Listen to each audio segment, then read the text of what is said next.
It's midnight in Birmingham, 1875. The streets above are silent, the air heavy with soot from factory chimneys.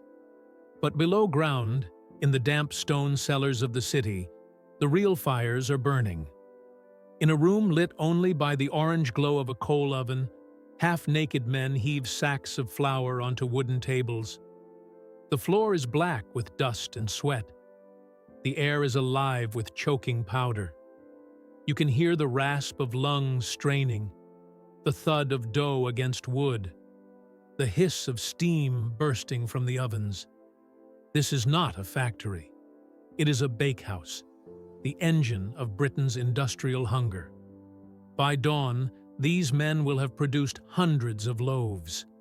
They will feed thousands. And yet, their own lives will be measured in months and years cut short. Because, in Victorian Britain, being a baker was one of the deadliest jobs you could have. This is their story, the story of bread, sweat, poison, and survival in the furnace of the Industrial Revolution, the industrial appetite. The 19th century was the age of hunger. As Britain's factories multiplied, so did its people. Between 1840 and 1870, the population of England and Wales alone grew by nearly half. Two-thirds now lived in towns. The country had transformed from farmland to furnace. And every worker, every family, every child needed cheap, filling food. Bread became the backbone of the working-class diet. It was energy, comfort, and survival wrapped into one. But this new appetite brought a new kind of baker. In the countryside, baking had long been a family craft. Small ovens, wooden paddles, and slow fermented doughs passed from generation to generation. Bakers were respected tradesmen. In the cities, all that changed. Baking became an industrial trade, relentless, dirty, and inhuman. Each night, armies of men descended into bake cellars armed with little more than muscle, coal, and endurance. The bakery had become a factory, and the baker, a machine, life beneath the streets. To understand how deadly this job was, step into one of those cellars. You bend down a narrow staircase and enter a low vaulted chamber. The ceiling is coated in black soot. The walls are sweating from the heat. It smells of burnt flour, smoke, and men. In the center, a coal-fired oven roars, a living beast that must be constantly fed. Next to it, wooden troughs filled with dough the weight of a grown man. There are no windows, no air, no silence, only coughing. Flour dust fills every breath. Every inhalation burns. It coats the lungs like cement. Doctors who studied London's bakehouses found that almost every baker suffered from chronic lung disease. One report noted, out of 111 bakers, 108 were afflicted. The remaining 3 had simply not worked long enough to die from it yet. The average life expectancy of a baker in this period was just 42 years. They called it the baker's asthma. But it wasn't only the lungs that failed. The heat caused dehydration. The long hours broke bones and backs, and infections spread easily in the damp air. Some were so exhausted they collapsed into the dough troughs while working. Others, desperate for rest, slept on the floor beside the ovens, covered in flour, their bodies rising and falling with the breath of the furnace. They would wake again at midnight and start over. The hierarchy of the oven. Inside the bakehouse, there was order, but no mercy. At the top stood the foreman, who managed the bake, the timing, and the men. Beneath him, the second hand, then the third, and finally, the fourth hand, the lowest, often just boys or newly arrived journeymen. The fourth hand did the worst jobs, shoveling coal, carrying sacks, cleaning ash. They earned barely a third of the foreman's wage, often less than 12 shillings a week. By the time a baker rose through the ranks, his body was already broken. And yet, competition was so fierce that few dared complain. With thousands of unemployed journeymen in London alone, a single wrong word could mean losing your livelihood. It was a world ruled by exhaustion and fear. No unions, no protections, no limits. When the government finally passed 10-hour acts for other trades, baking was excluded. It was considered too essential, too immediate. The people must eat, and bread must rise. And so, the bakers kept kneading, through the night, into the dawn, trapped between duty and death. Bread as survival. To the Victorians, bread was sacred. A loaf wasn't just food, it was life itself. For the working classes, it could make up 3/4 of their daily calories. The cheapest bread was their only affordable meal. A man would eat up to 4 heavy 4-pound loaves each week, washed down with tea or beer. Meat was a luxury. Vegetables were rare. White bread became a symbol of progress, a marker of refinement and modernity.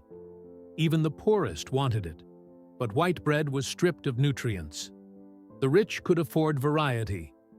But the poor filled their bellies with empty starch. And as cities grew, bakers had to make more, faster. The small rural ovens of the 1840s gave way to industrial bakehouses by the 1870s. Flour use increased 5-fold, but staffing remained the same. Every loaf was produced by hands already bleeding from overuse. One baker recalled, "We worked until our arms trembled so violently, we had to knead with our shoulders." A night in the bakehouse. The night began at 11. The foreman would mix a sponge, a pre-dough of yeast, water, and flour. It fermented slowly through the evening, filling the air with a sour, living smell. Then the rest of the flour was added, and the real labor began. Men climbed into the troughs, kneading with their hands, their arms, and sometimes even their feet. Victorian reports describe bakers standing barefoot in dough for hours, their sweat, grime, and sometimes blood mixing into the mixture. Cleanliness was impossible. Coal dust settled on everything. There was no running water, no soap, and no break to wash hands. By 4 in the morning, the dough was shaped into loaves, each weighing twice as much as a modern one. They were shoved into the ovens using long wooden peels, and the air filled with smoke and heat. The temperature near the furnace could exceed 45 degrees Celsius, 113 degrees. When the bread finally emerged, baked and steaming, it was carried upstairs and loaded onto carts. The bakers, their bodies shaking from exhaustion, delivered it through the streets to waiting customers. Some would then collapse, grab a single hour of rest, and return to the ovens for another round. 18-hour shifts, 7 days a week. There was a phrase among the bakers of Birmingham, "You work till you're baked yourself." The poisoned loaf. As Britain's hunger grew, so did the temptation to cheat. Flour was expensive, the single biggest cost in baking. Some owners discovered a darker recipe for profit. They began to adulterate their bread. First came chalk, to add weight and whiten the crumb. Then alum, potassium aluminum sulfate, a mineral powder that bleached the dough, made it firm, and allowed more water to be added. A baker could save up to 20% on flour with alum, but the result was toxic. Medical reports linked alum to stomach bleeding, constipation, and early-onset dementia. It hardened the digestive system and left victims weak and malnourished. And yet, customers demanded the whitest loaf possible. So, the deceit spread. By the 1860s, almost every loaf of bread sold in London contained chemical adulterants. The whiter the bread, the deadlier it became. To hide the filth, bakers also relied on physical deception, brushing coal dust from their arms, rubbing butter on old bread to make it look fresh, even mixing spoiled flour with alum to mask the smell. The famous food writer Eliza Acton visited an urban bakehouse and was horrified. She wrote that the men worked in stifling darkness, their bodies dripping into the dough. She called the trade killing work, both in body and soul. But it wasn't just bakers who adulterated. Millers, too, mixed their flour with sawdust, plaster, and even powdered bones before it ever reached the bakehouse. By the time the bread reached the table, it was a product of sweat, soot, and deception. The rise of the machines. Then, something changed. In 1862, a company emerged that would revolutionize baking, and in doing so, threaten the livelihood of every working baker. It was called the Aerated Bread Company. Their promise was simple: pure bread, untouched by human hands. Instead of yeast, they used carbon dioxide. The gas was mixed with flour and water under pressure, creating an instant rise. No fermentation, no filth, no sweat. The bread was marketed as hygienic, scientific, and modern. Factories could now bake hundreds of loaves an hour with only a few men. To the Victorian public, this was progress. To the journeyman baker, it was the end. Machines could not cough, complain, or demand wages. And so, one by one, the small bakehouses closed. The men who had spent their lives kneading by hand found themselves replaced by levers, boilers, and gears. Some protested, others gave in. Many drank their sorrows away in the alehouses that dotted London's East End, the same pubs that sold the bread they once made. But mechanization couldn't solve everything. The new bread was pure, yes, but tasteless, flat. The yeastless, aerated loaves lacked the flavor and texture people loved. It was progress without soul. Still, the tide of industry could not be turned. The sweet relief. As the century neared its end, a strange transformation took place. The same industrial forces that had broken the baker began to rescue him. Cheap American wheat arrived by ship, clean, high in gluten, and easy to work with. Sugar, once a luxury, fell in price, and bakers began to diversify. No longer just bread makers, they became confectioners, creators of buns, cakes, and pastries. The famous Bath bun, rich with milk, butter, and candied peel, became a national favorite. At the Great Exhibition of 1851, nearly 1 million buns were sold to visitors. For the first time in decades, the bakehouse smelled not of sweat and coal, but of sweetness. Tinned molds replaced filthy stone floors, keeping loaves off the soot. Windows and chimneys brought air and light into the workspace. Some bakers even began to smile again. They were still poor, still tired, but now they had pride. One baker wrote, "For the first time, I make bread that feeds rather than kills." It wasn't redemption, but it was survival. Bread and blood. By 1900, the Victorian baker's world was nearly gone. Machines ruled the bakehouses, and new laws began to limit hours and improve sanitation.